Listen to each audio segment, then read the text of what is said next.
So here I am this morning, fulfilling a promise I made to fellow members of the Free Steam Forum to get this little kit-built engine, originally supplied I think by Chas Steam, going, and it's linked to a new little, slightly obscure hammer. All we know, all I say for certain, it came from Europe. What the maker is, no idea. So I think we're up to steam. Let's give it a spin and get going.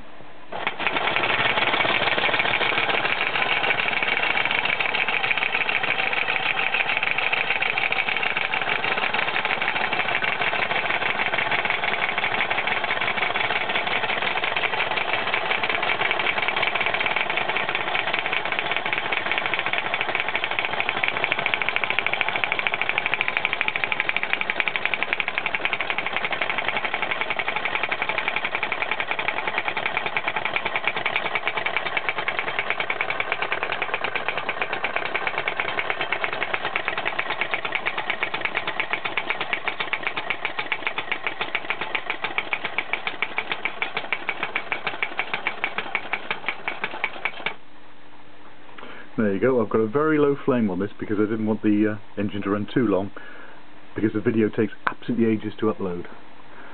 So there you go. A kit-built steam engine, fairly modern, and a delightfully noisy little free hammer stamper.